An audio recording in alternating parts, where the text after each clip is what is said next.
Hello, my name is Renee L. Rose. I'm the founder of Explore Art Talk. With Explore Art, our featured guests, we have meaningful conversations celebrating artistic and cultural diversity that makes our world extraordinary. So sit back, relax, and check out our content. Thank you for joining us today. Hi, Jim. Hi, can you hear me? I can hear you perfectly. Okay, you're Renee. I'm Renee. How are you doing today? I'm good. I think I look really tired, so that's because I am. Did you stay out late painting? No, I just don't sleep well anymore. But that's a good idea. Staying out late painting is the best way to stay up, or Yeah, sketching. if you don't sleep well, why don't you just change your sleeping pattern and go to sleep when you think you can, maybe in different berths, and then, allow yourself to do something else. Okay, well, last night I woke up and I wrote all these ideas about art, so that was one That's thing. But yeah, great. staying up late sketching is a very good use of nighttime. Yeah, I when I was in college, I used to listen to music and study late at nights because it was so peaceful and quiet. So, Yes. and I'm not working anymore on a full-time job. I do consulting and I do all my art stuff. So I like the flexibility of being on a schedule that I want to be and my body wants to be, not a Yeah. regimented, what society says you should do. And I think late at night is the perfect time to be creative because it's Well, you do quiet. feel, yeah, you feel like you have the world to yourself. Yeah, exactly. Yes. Yeah. Exactly. So, what kind of art do you do? I'm actually an oil painter and I do landscapes and I do like a lot of different type of art. I don't paint as much as I used to. That's like on my bucket list because I was painting ever since I was in high school, never formally took art classes and stuff. My career was in a totally different background and I miss it because it's like for me when I paint it's like I go into another zone, another world. I could do it for hours. I mean, it is just so rewarding. Well, that sounds nice. I should take lessons from you. No, I could take lessons from you. When did you start painting? Um, I started painting, let's see. Well, first of all, well, I'll ask you there. I started painting, I think, with oils when I was in around eighth grade. Wow. I thought that's what you were supposed to do, oil paintings. I remember I had some art history books that I looked at, and I thought I could try to do that, still lifes and landscapes. Yeah, I have some early ones somewhere. They're not terrible, but they're not great. Um, but I mostly didn't paint then until graduate school. In college, I just drew. We didn't even have I didn't even take a painting course in college. I Was did that some in by high choice? It wasn't really a big part of the curriculum. Oh, wow. It's called visual studies, but painting you might get to it or you might not. Oh, wow. Interesting. Yeah. Well, it was Dartmouth, which was, Ivy League, academically oriented, and so it wasn't a full on. There was no BFA or anything. It Yeah. was just um, and so I mostly drew and sketched a whole bunch. I think sketching. I'm a strong believer in sketching, and I still to this day think sketching is my rewarding thing. I love it. I love doing it. I feel more alive when I do it. And I say sketching is enhancing life, and painting is just hard work. Well, why don't you sketch a lot of pieces? Why do you paint as much if you love sketching? Well, because painting, I was programmed to think that's where if you want to earn any money, then you would do paintings. People take you seriously when you paint. Oh, really? Okay.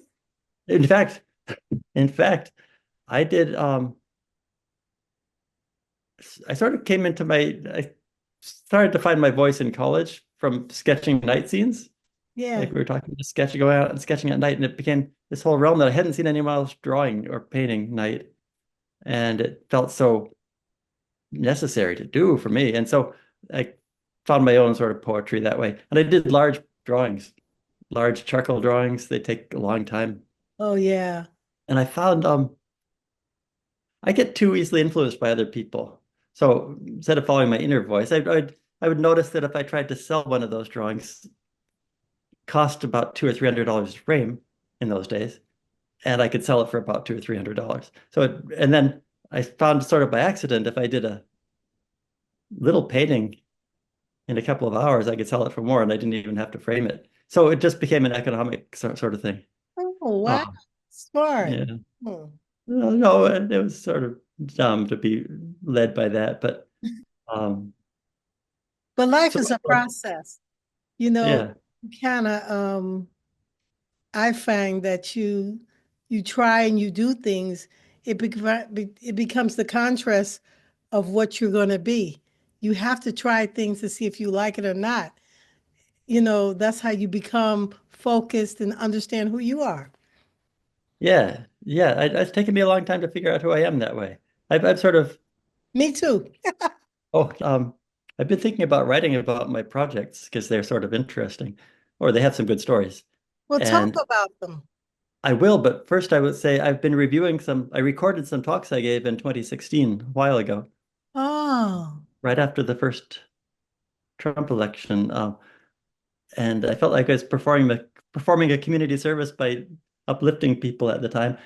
But people seem to like the talks, but when I'm listening to them, I'm not really all that articulate. So now I'm very self-conscious about that.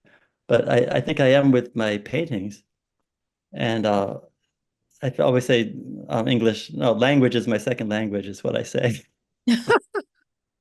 well, that happens with a lot of visual artists. Not all, but you have some visual artists that are better expressing themselves from within than verbally articulating what it is. They can Yeah. say everything on a canvas, but sometimes when you ask them to speak publicly, they're not as articulate about that. But see, with you, I didn't think that way.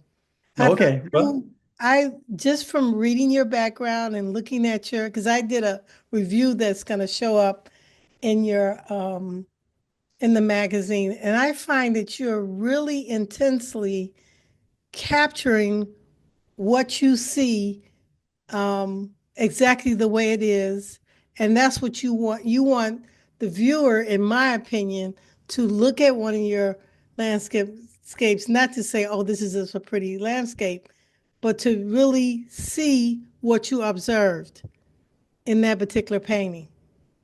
hmm. I think that would be part of it. Yeah. You know, Yes. And really feel it, to really see it, and understand how every object and everything in the painting, you know, why it is where it is, and understanding everything in the painting and really seeing it, not just like like say like as example, not just say a person wouldn't say, oh, he painted some houses on the block with some cars. No, you would want the person to really see why you chose that particular street, that particular house, that particular car, that particular whatever, to get a feel for it.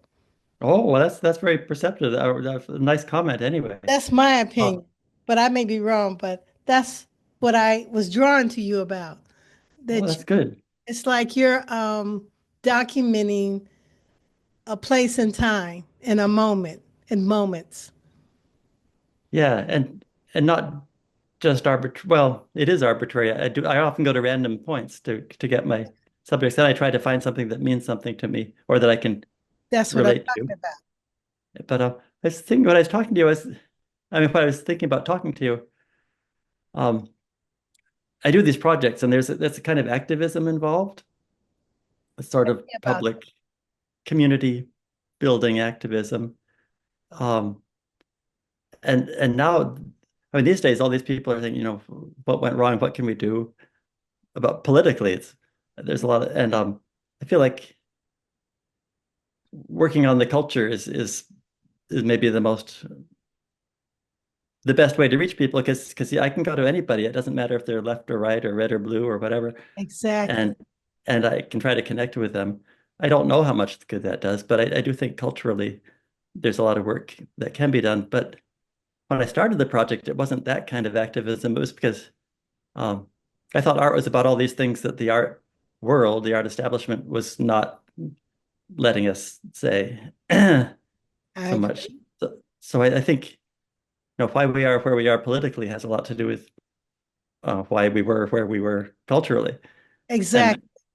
so it's all connected, and we all participate, and we all can do something. So my little thing to do is try to paint. But anyway, back to your comment, I think that's really nice. And I think if I was thinking this morning, the one thing at the root of it all for me is well, I read this book a long time ago called In the Absence of the Sacred by a Mm, guy named Jerry Mander. He wasn't religious, but he had a sense that everything was sacred. And he talks about what happens with a culture where that isn't honored. And it's a really brilliant book. Um, I think that would be the single thing is I kind of want to find a sense of the sacred or value, whatever you want to call it, in anything and anyone. And I try to show that by going to random places. in any object, in any place. Yeah. And then somehow addressing it in a way that maybe conveys at least that I cared about it. And I don't know if it works or how it works, but I try to do it. And that's what I get the sense from you. I started my magazine because um, I think arts and culture is not ingrained in this society the way it used to be 30 and 40 years ago. And I think that because we don't have that, there's a lack of tolerance, a lack of accepting what's different, a lack of trying to be, empathize and understand. And exactly what you said, your paintings to me um, can give a person a chance to pause and contemplate, Oh, think. yeah. Well, if they do that, then I feel like my life has some value. I think your life does have value. I Nice, think nice. I all mean, but nice, artists' nice. lives have value. I think that's what we bring in the culture part. Wow, I think that's really great because I think that's what artists bring to the world. You can say something through a painting, or you can brush on a topic that is very sensitive or something that somebody hasn't thought about without opening your mouth. And it's approachable and it's a safe zone where a person's not afraid. They don't have to speak it, but they can think about it quietly in their own space, in their own moment, and accept it in their time. I think that's a beautiful thing.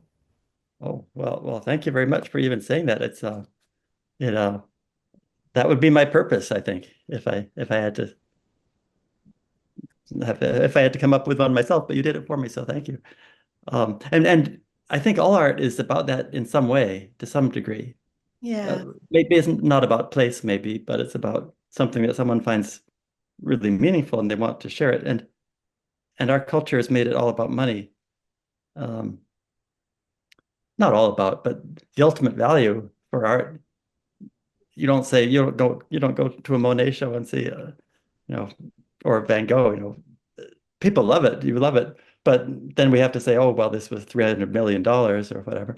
Um, But that's the and then 1% of the art world. To me, that's the 1% of the art world dictating what art is and what it should be. And I feel that majority of the people don't function in that. I feel that artists like you and everyday artists are the ones that should be setting the tone of what you should look at and how you should feel and whatever, and that should be just as appreciated. oh yeah, My right on. In my opinion, that's why I do what I do. And that's why That's I expose as many artists before I die. I want to expose as many artists as I can because I want people to see that. I want it to be approachable. I don't want them to feel that they have to dress up fancy or go to a certain museum or a certain gallery to see art. Art is everywhere around you, and artists are everywhere around you if you just open your eyes and look. yeah, no, that's beautiful. Oh, good what you're doing. And I won't harp on the money thing. I don't mind if someone buys painting. Um, but if someone say does goes to a museum and doesn't understand a painting, or maybe it's actually a bad one, who knows these days? That's And true. then they hear that it costs, $100,000. I think it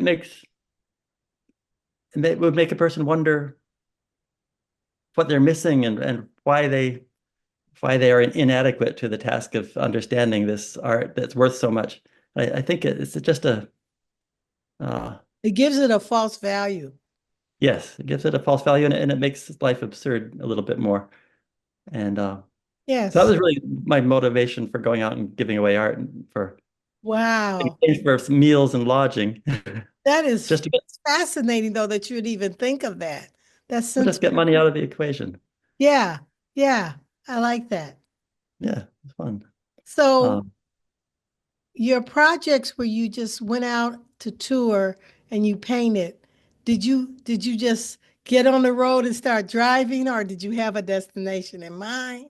I had destination.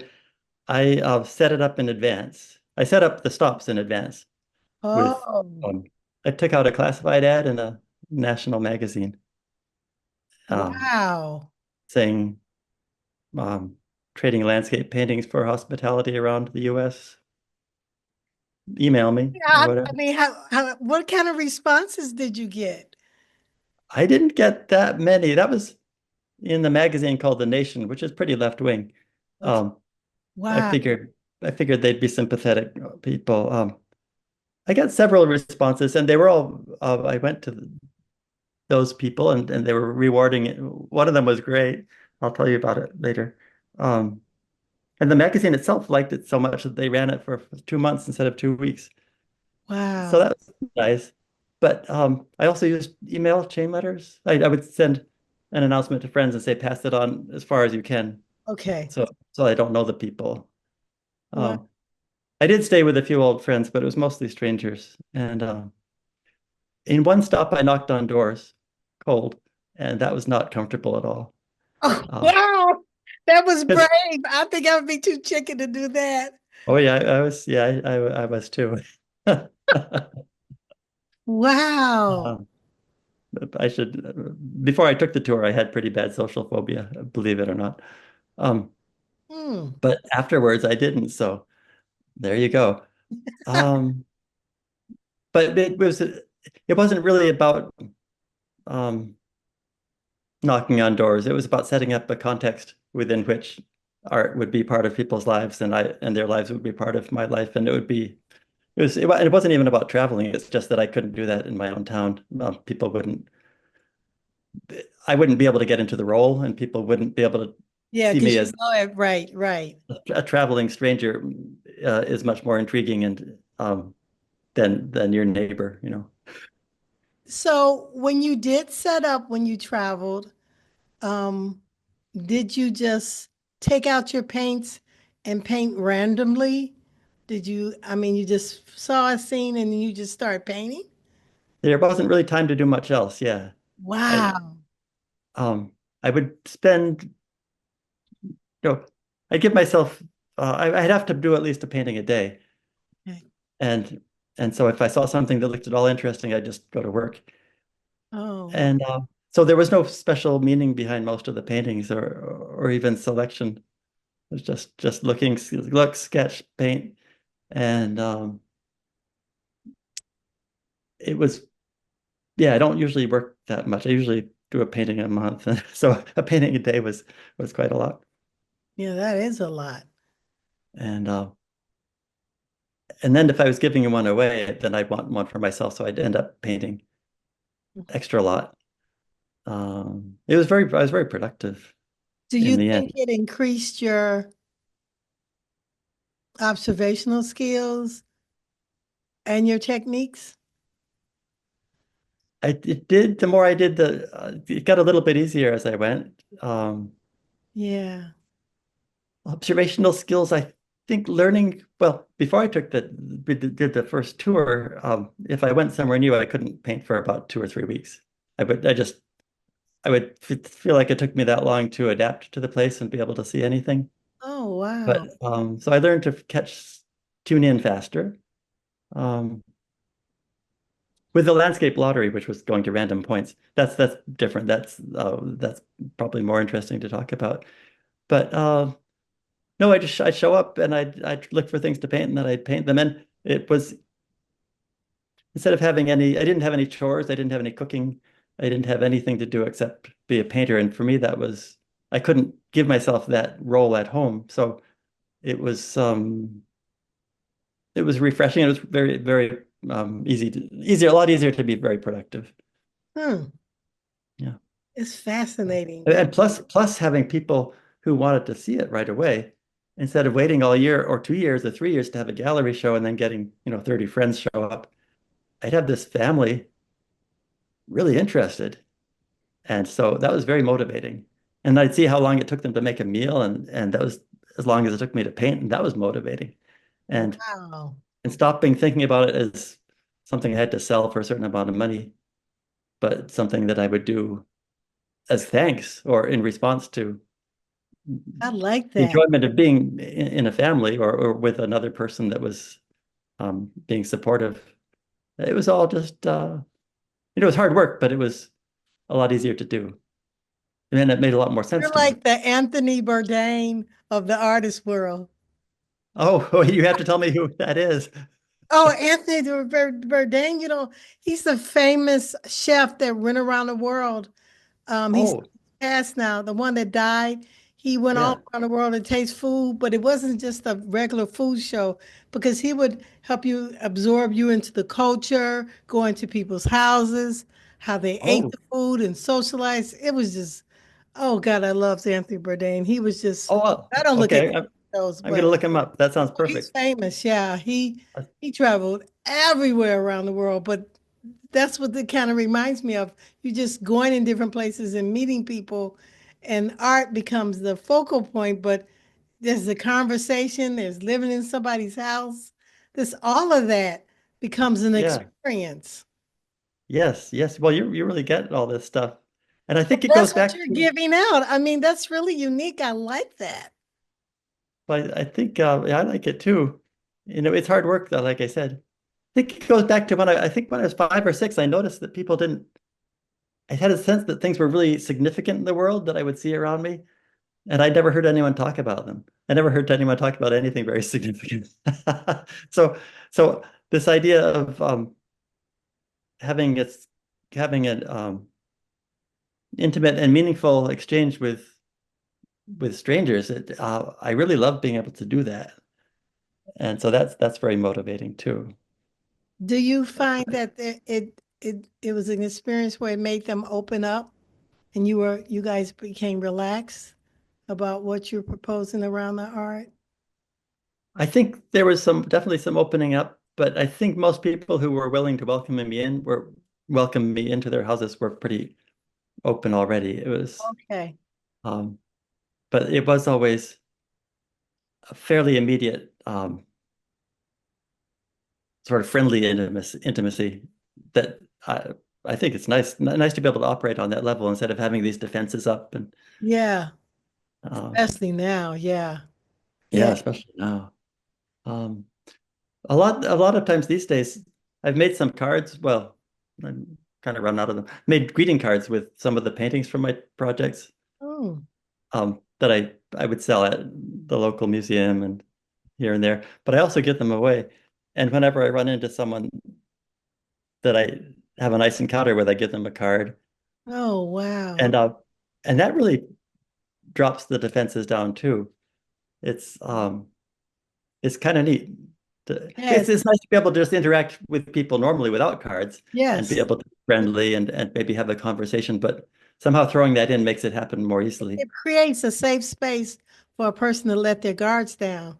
Again, yeah, it does that. Yeah. It does Yeah. that. And my wife calls them kimchi moments where I'll have these really fun conversations with total strangers um are based on the card interaction. She calls it kimchi moments because I gave one to a fisherman once after we had a nice conversation. And to my surprise, he was a young guy. He said, "Do you like kimchi?" And I said, "I've never had it." He said, "Well, I make it." Yeah, Oh, he had wow. a, he had a box full of mason jars full of homemade kimchi in the back of his, you know what that is? It's like um, in the back of his truck. So I was totally surprised to see a fisherman with homemade kimchi in his truck, but he liked the card so much he gave me a jar, Oh, and that was just great. It's fun. Just having that thing happen in life now and then, once a month or whatever is a very good way to go. I feel very lucky. so what are you working on now? Oh, what am I working on now? I'm trying to think of the next good project because I do like to do these projects. I have to back up a little bit. Um, I have all these ideas about culture and politics and society and the sacred and this and that, but I never want the art itself to be, the art has wisdom besides anything I can say Mhm. or even control. The art bears no burden of the concept, but the framework of the project does, because I think you have that art going and then you have something to say. You say it with the project and you do the art, let the art be itself. Um, so I like doing projects and I'm trying to think of the next one.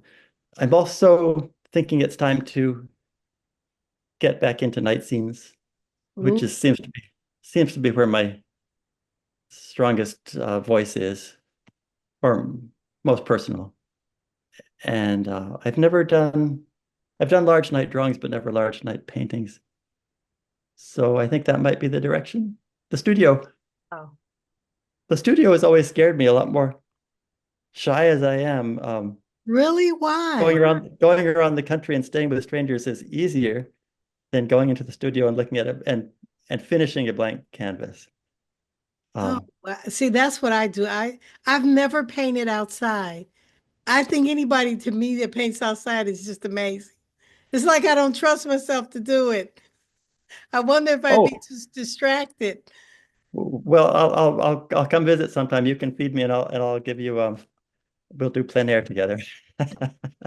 Oh my God. I'll be so chicken. I'll keep saying, oh, sorry, Jim, I've got something to do. Oh, no, I but wonder if, because it's like maybe I don't trust myself enough. I think anybody that can paint on site, you have a certain amount of time you got to do it because of the lighting or what you're trying to capture. You got to get that thing done. And when I'm yeah. inside, I can take my time. I don't Oh, have well, see, I like the time pressure because then I don't have to think about it. If I oh, stop to think about all the decisions I have to make to finish, I freeze up and can't finish. oh, So I like to take my time to really look and study and capture and yeah, ooh, yeah, that would yeah, okay. Well, we can trade lessons. um so when you went on site and painted, did you do all paintings or watercolors or what Oh, did you for the do? project? Hmm. Well, I think about 10 of the paintings I sent you, some of which you'll use, I think, are from the project. They're all the same size. They're all about 6 by 9, Right. and they're all oil on panel. Oh, wow. And my special weapon was there used to be a company, Daniel Smith, that made colored gessos, and I always traveled with at least 4 colors of panel. They had red oxide, gray, black, Okay. and then I would make a buff out of white and raw sienna or something. And so I'd have this colored ground already ready, and that makes it so much faster to get right into Oh, the painting. okay. And, I and got you. it's like having the conversation's already started because there's that color there, and then See, I wouldn't even think to do that. oh no, that was my like I said, my secret weapon. Um, and so yeah, I can't remember your question, but the colored gesso helped. Oh, wow. So, I Oh yeah, think you had asked about the meat. It's oil on panel. okay. Yeah. Yeah. I think that's great that you can do it on panel. I've never painted on panel. I've only done canvas. Hmm. I think By panel the is, way, this is maple syrup and vanilla, and it's not alcohol. oh, that's okay. Drink, you can drink whatever you. Uh, uh, well, canvas is great too. Well, I'll show you one. Just um, I don't know if you know this, guys. Oh, I can see. Oh, yeah. So I might do that too. That's a direction I might like to pursue is actually abstract. Oh, Those wow. were inspired by those are inspired by the Appalachian hills in springtime, but they're just patterns. Yes. I don't know. I think being a studio painter is brave. You have to or you have to be fearless in a way. Maybe you don't even feel the fear. But Evidently not, since there's so many studio painters. yeah, Oh, and Pan Air too. There's a lot. There's a lot. I guess yeah. our artist does whatever touches them, whatever moves them, you know, to bring it out of themselves. Yeah. Well, I've had this sense of things that feel a lot of pressure to be able to bring it out the right way and it makes Whatever you're doing is working. It's, oh, okay. Thanks. Uh, I'm gonna let you go. okay. I'm not gonna keep you. Okay, keep in touch. Yeah. You Okay. too. Thank you. And let me keep in touch and let me know what you're doing. I'm going to be paying attention to you anyway. I'll be following you. Okay. I'll be following you. Okay. Bye Okay. bye. Bye.